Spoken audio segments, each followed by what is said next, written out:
Alors bonjour frères et sœurs, nous sommes mardi le 15 septembre et nous débutons une nouvelle série de la manne pour aujourd'hui qui va faire suite à l'étude sur la sanctification qu'on a vue à travers la lettre aux Hébreux. On entreprend donc ce matin une étude pour comprendre ce qu'est la plénitude du Saint-Esprit et pourquoi l'apôtre Paul en fait une priorité que l'on a véritablement besoin de saisir et de vivre. Alors, frères et sœurs, je vous inviterai à prier juste quelques instants avec moi. Alors, Père, nous te prions d'éclairer notre intelligence et de la renouveler encore aujourd'hui par la parole inspirée de ton Saint-Esprit. C'est dans le bon nom de Jésus que nous te prions, Père. Amen. Alors, je vous avais invité à lire Éphésiens 5, versets 16 à 20, et j'aimerais le lire avec vous ce matin. Alors l'apôtre Paul nous dit « Rachetez le temps car les jours sont mauvais. C'est pourquoi ne soyez pas inconsidérés, mais comprenez quelle est la volonté du Seigneur. Ne vous enivrez pas de vin, c'est de la débauche. Au contraire, soyez au contraire remplis de l'Esprit avec un E majuscule du Saint-Esprit. Entretenez-vous par des psaumes, par des hymnes et par des cantiques spirituels, chantant et célébrant de tout votre cœur les louanges du Seigneur. Rendez continuellement grâce à Dieu le Père pour toutes choses, frères et sœurs, pour toutes choses, au nom de notre Seigneur Jésus-Christ. Alors, Paul ici qualifie les jours qui sont mauvais, ces jours qui sont mauvais. Alors, Paul veut susciter, je crois, ici un sentiment d'urgence face à l'omniprésence du mal qu'il y avait à ce moment-là. Et je dirais encore aujourd'hui, nous avons besoin de la même vigilance, c'est-à-dire racheter, car notre époque est également difficile et dévorante si on n'y prend pas garde. Le mot temps est le mot kairos, qui veut dire le temps convenable. Autrement dit, rendez-le opportun, rendez-le convenable. Ne soyez pas inconsidérés, il pourrait dire insensés, sans intelligence. Mais comprenez quelle est la volonté du Seigneur. C'est le mot grec téléma, qui veut dire le but de Dieu de bénir l'humanité par nous. Le but de Dieu, c'est que nous agissions avec sagesse et que nous fassions le bien chaque fois qu'on en a l'occasion. Alors, autrement dit, au lieu de nous plaindre et de bougonner comme la société, dans le fond, nous pousse un petit peu à le faire, c'est comme une tendance naturelle de la chair, pensons à la bonté de Dieu et à sa grâce envers nous. Nous devons, chers amis, veiller à maintenir notre objectif, agir avec sagesse et faire le bien chaque fois qu'on en a l'occasion. Maintenant, posons-nous une question. Comment ceux qui nous côtoient qualifieraient-ils, c'est-à-dire notre manière de parler et de nous comporter? Autrement dit, quel est notre témoignage auprès des nôtres, auprès de ceux qui nous sont proches? Je vous laisse y répondre, je vous laisse y réfléchir, parce que c'est une question importante. Et c'est dans le fond la question que Paul pose. Alors Paul nous dit, ne vous enivrez pas de vin, c'est de la débauche. Alors l'ébriété, en fait, elle est associée à notre ancien style de vie et avec ses désirs égoïstes. Alors on sait son effet bien connu à l'enivrement. Et Paul dit c'est de la débauche. Et le mot qui est là, c'est le mot grec asotia, A-S-O-T-I-A, et c'est pas le mot pornéa. Il fait allusion à une idolâtrie ici, car elle place la jouissance sensuelle au-dessus de Dieu. Et dans le fond, on sait que le vin, l'excès de vin a sa source dans la convoitise de la chair. Et en fait, elle représente une révolte contre Dieu, qui a créé notre corps, non pas pour s'enivrer et la beuverie, mais pour sa gloire. Autrement dit, pour sa réputation, pour manifester sa présence sur cette terre. Alors nous devons, frères et sœurs, chers amis, nous garder de retourner dans la débauche du passé, dont la boisson, puis je mettrai la drogue là-dedans, sont un des principaux stimulants. Et encore aujourd'hui, combien de personnes s'autodétruisent avec ces moyens-là, la boisson, la drogue et toute forme de toxicomanie. On pourrait ajouter dans ça la prostitution, on pourrait ajouter la pornographie, le jeu, des plaisirs vains. Paul dit, soyez au contraire remplis de l'esprit. Et le mot rempli, c'est le mot pléro en grec qui signifie plein jusqu'au bord, chers amis, plein à ras-bord, jusqu'à déborder. La version Semeur traduit bien l'expression de Paul ici. La version Semeur nous dit, laissez-vous constamment remplir par le Saint-Esprit. Laissez le Saint-Esprit prendre toute la place, on peut dire aussi ici. Alors ici, on retrouve deux contrastes entre l'ébriété du vin qui produit un sentiment de bien-être passager, ce qu'on appelle le fun dans la chair, là, et la plénitude du Saint-Esprit qui produit une joie durable dans notre âme, ce que la Bible va appeler une allégresse, un bien-être profond, une joie de communion profonde avec Dieu. En Christ, nous trouvons une joie meilleure, plus profonde et permanente qui nous guérit en fait, là, mes frères et sœurs, de la dépression. C'est la plénitude du Saint-Esprit nous guérit de la monotonie et des tensions qu'on peut avoir dans nos vies. Alors notre préoccupation devrait être de savoir non dans quelle mesure nous possédons le Saint-Esprit, mais dans quelle mesure le Saint-Esprit nous possède. Je le répète, c'est trop important. Notre préoccupation devrait être de savoir non dans quelle mesure nous possédons le Saint-Esprit, mais dans quelle mesure le Saint-Esprit nous possède. J'aime dire qu'on est des possédés du Saint-Esprit. Vous savez, il y a les possédés du démon, de l'ennemi, mais ceux qui sont possédés du Saint-Esprit sont complètement dirigés et remplis du Saint-Esprit. Et le Seigneur nous invite à être remplis du Saint-Esprit. Alors, ce que ça veut dire, on peut dire nous soumettre chaque jour à sa volonté et recourir constamment à sa force. Alors, le reste du verset nous montre ce qui se passe quand nous sommes sous l'influence du Saint-Esprit. Il parle de partage, de chant et de louange. Chers amis, ça ne signifie pas que nous soyons toujours en train de discuter de questions spirituelles, mais que tout ce que nous disons et faisons est caractérisé par la joie, la reconnaissance à Dieu et le souci important d'encourager les autres, particulièrement ceux qui ne connaissent pas le Seigneur, les encourager à trouver en Christ, à trouver dans la parole de Dieu, à trouver une espérance vivante. Alors ces mots « soyez au contraire remplis de l'Esprit » résument l'essentiel du message de la grâce. Il ne suffit pas d'être rempli demain, quand on va penser nous être suffisamment améliorés. Et j'ai pensé ça dans les débuts de ma vie chrétienne, que je fallait le choix meilleur, j'ai fait ça, j'ai essayé de faire ça avec mes forces. J'ai été pas trop pire les 3 premiers mois, mais ça n'a pas été trop long, que le naturel, la chair est revenue au galop, je peux vous le dire. Alors, il ne faut pas penser à trouver le moyen d'être suffisamment amélioré pour demander au Saint-Esprit de nous remplir, au contraire, mais c'est d'être rempli maintenant, au beau milieu de nos manquements et de nos besoins courants, tels que nous sommes, là où nous sommes. Chers amis, connaître cette bénédiction sur une base constante est possible seulement en ayant une compréhension claire de la grâce divine. Et c'est ce que je veux travailler dans les prochaines semaines à travers la plénitude du Saint-Esprit. C'est-à-dire de la place et du rôle du Saint-Esprit dans notre vie, et cela est essentiel. Et l'apôtre Paul en fait une ordonnance. Il ne dit pas, il serait peut-être bon que vous soyez remplis de l'Esprit, ou bien, non. Il dit, soyez remplis de l'Esprit, avec un E majuscule. C'est une ordonnance. Alléluia. Donc, laissez-vous constamment remplir par l'Esprit aujourd'hui. Et ma prière, c'est que vous vivez l'expérience aujourd'hui, que vous le réalisiez pleinement. Alors, cette plénitude nous fait découvrir que la grâce de Dieu répond parfaitement à nos besoins et en permanence.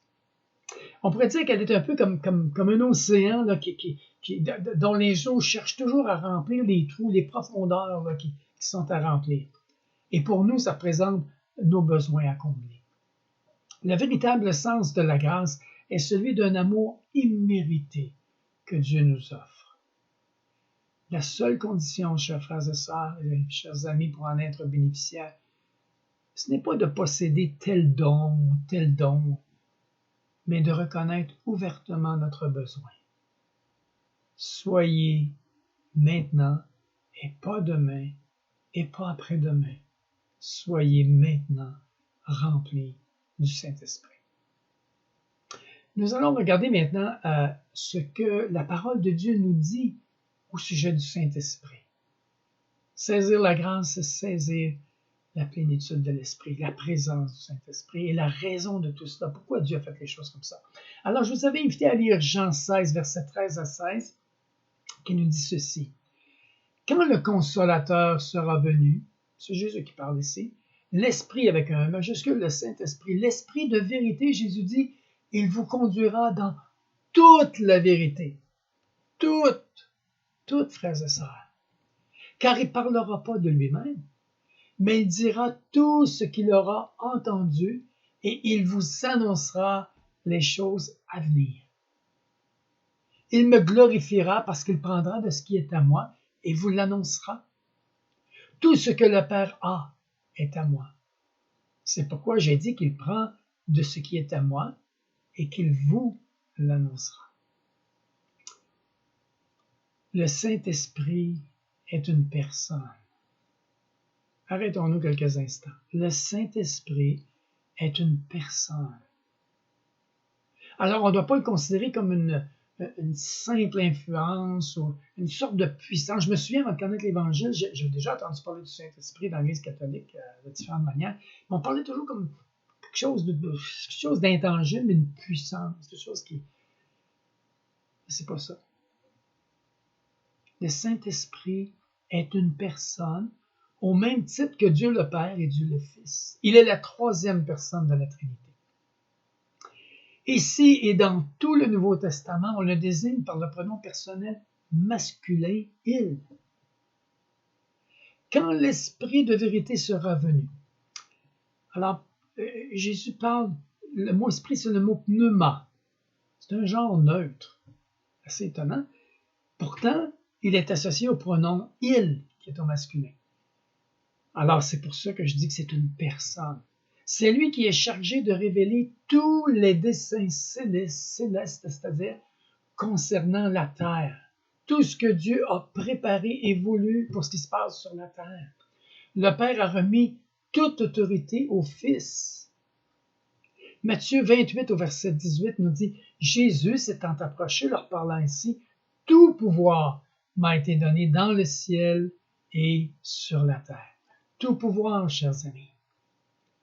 Mais l'exercice, retenez bien ceci, de cette autorité est l'œuvre du Saint-Esprit.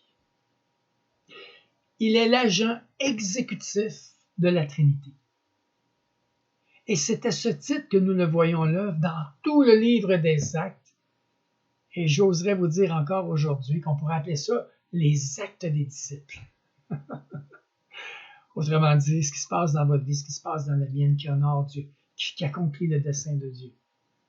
Maintenant, regardons à ces desseins célestes concernant la terre. Le premier grand dessein, c'est que toute personne qui se repentit de ses péchés et a placé sa foi dans le Seigneur Jésus-Christ peut naître de nouveau et devenir une nouvelle création.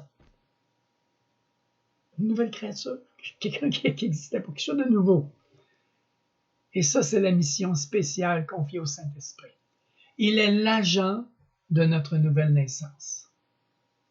Regardez ce que Jésus dit dans l'évangile de Jean 3 au verset 8. Le vent souffle où il veut et tu en entends le bruit, mais tu ne sais pas d'où il vient ni où il va. Il en est ainsi de tout homme qui est né de l'Esprit avec un majuscule. Alors le mot utilisé, c'est le mot vent et c'est le même mot que Esprit Saint. Le mot esprit pneuma, c'est le mot vent. L'Esprit souffle où il veut. Alors ici, ça accentue le caractère, il parle du Saint-Esprit, il accentue le caractère souverain de son action. Et on sait qu'il est en accord avec le Père et le Fils, Ils ont une même nature, n'est-ce pas? Ils ont cette même volonté, il ne fait rien de lui-même, ce que Jésus a dit tantôt. Alors, l'allusion au vent constitue une image suggestive du Saint-Esprit, aussi bien par son arrivée inattendue que le fait qu'il est invisible. On ne le voit pas avec les yeux, mais comme le vent, les feuilles bougent, on voit l'effet que le Saint-Esprit produit. Et vous savez, vous qui êtes né nouveau, combien ça change votre vie, n'est-ce pas? Et si vous savez que vous n'êtes pas né de nouveau, vous n'avez pas expérimenté ce que c'est que la nouvelle naissance, suivez-moi à travers toute cette étude, parce que vous allez la connaître. C'est le désir de Dieu que vous naissiez de nouveau, que vous naissiez de la vie divine, que vous naissiez du Saint-Esprit. Alors le Saint-Esprit opère cette œuvre en venant établir sa demeure dans le cœur de quiconque, et vous pouvez être ce quiconque, mettre votre nom là, place sa foi en Jésus, et il s'engage, le Saint-Esprit, à y rester pour toujours. Alléluia.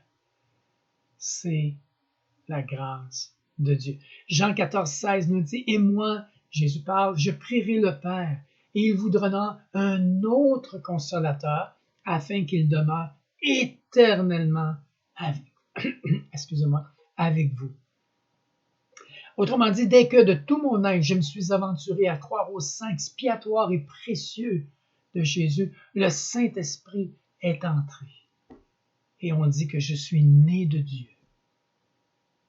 C'est une chose qui nous diffère radicalement de toute autre personne sur cette terre, c'est que, je vais le lire dans 1 Corinthiens 2 au verset 12, nous n'avons pas reçu l'Esprit du monde, on l'avait avant, mais nous avons reçu l'Esprit avec un E majuscule, l'Esprit Saint qui vient de Dieu, afin que nous connaissions les choses que Dieu nous a données par sa grâce. Alors, chers amis, quiconque est né de nouveau par la foi en Christ, son œuvre accomplie à la croix, le pardon des péchés, et qui croit dans la résurrection de Jésus, qu'il est vivant, a reçu le Saint-Esprit, sa présence en nous, sa personne en nous. C'est pour ça être possédé du Saint-Esprit. On est possédé par Dieu à cause de la présence du Saint-Esprit en nous. La Bible le considère comme le sceau qui atteste notre appartenance à Christ. C'est intéressant, le sceau. Dans Éphésiens 1, verset 13, encore l'apôtre Paul ici, « Oui, c'est aussi en Christ que vous avez cru. Vous avez obtenu de Dieu l'Esprit Saint qu'il avait promis, et par lequel il vous a marqué de son sceau. » Frères et sœurs, on est étampés. Ça ne se voit pas à l'œil, mais Dieu le voit. Le scanner spirituel le voit.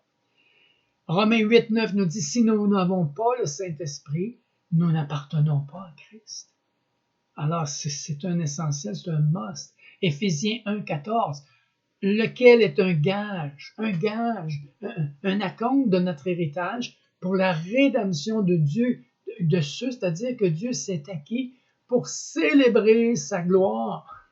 Alléluia. Alors, frères et sœurs, le Saint-Esprit est donc à la fois le sceau étampé sur ce qui est à Christ et l'acompte de ce qui sera nôtre un jour pour la gloire. Il est donc clair que les expériences ultérieures de plénitude et de revêtement de puissance que nous pouvons vivre par le Saint-Esprit ne peuvent être appelées réception du Saint-Esprit. Car comment pouvons-nous recevoir ce que nous avons déjà reçu, frères et sœurs? Alors, je fais allusion aussi à la nouvelle naissance versus ceux qui vont dire que ça prend, pour avoir la plénitude, le don des langues, à titre d'exemple.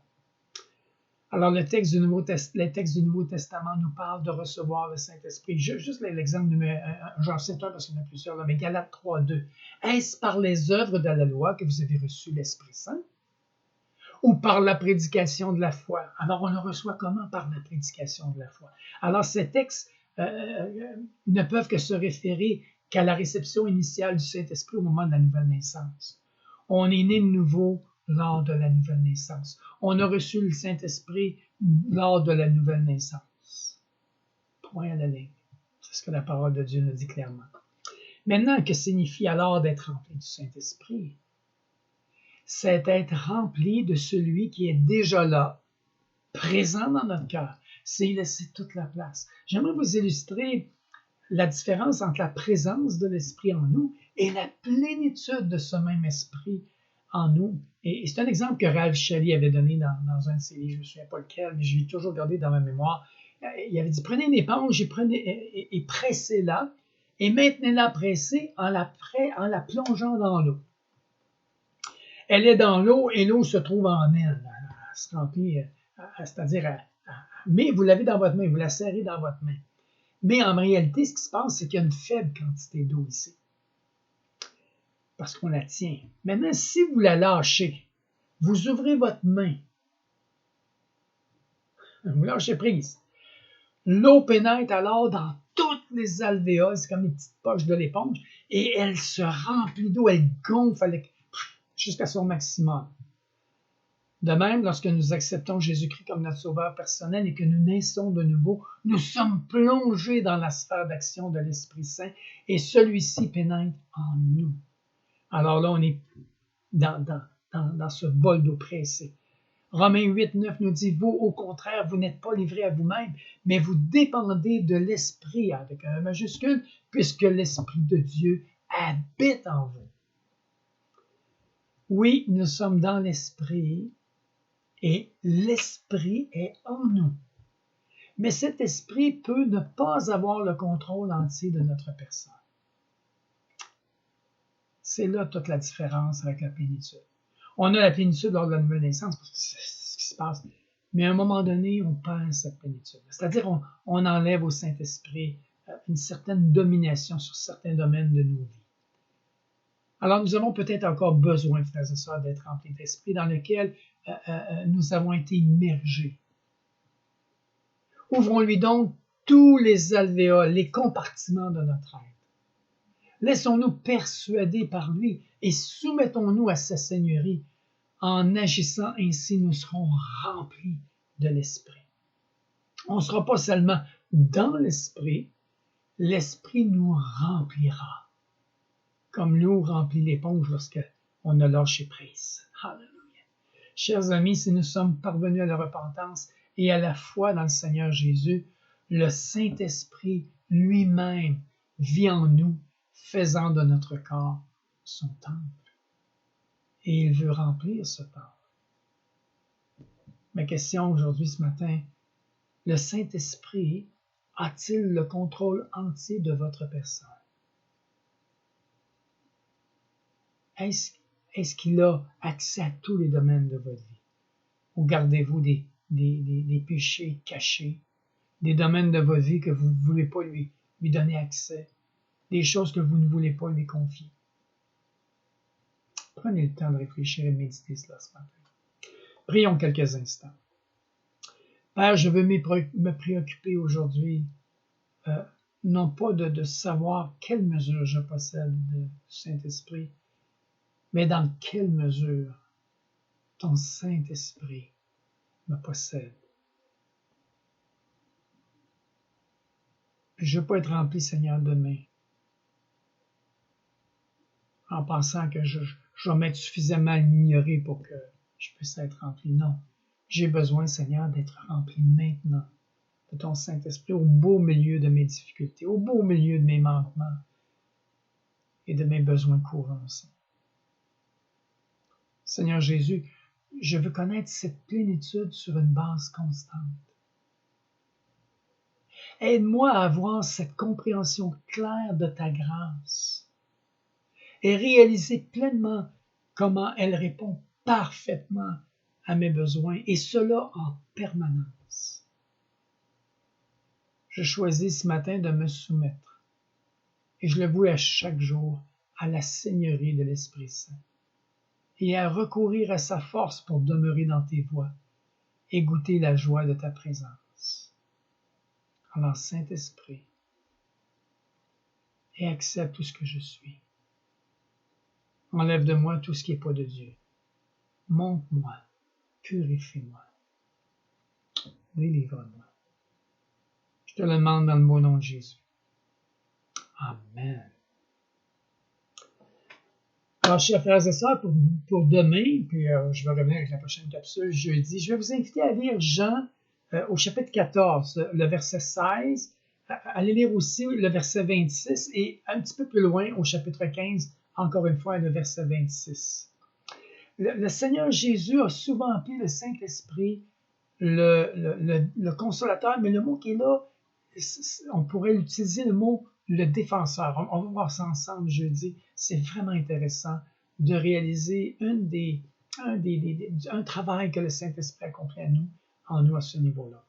Alors, je profite de ce moment pour vous dire une super de bonne journée, que Dieu vous accompagne dans ce que vous allez faire et surtout, laissez le Saint-Esprit vous remplir pour la gloire de Jésus. Amen.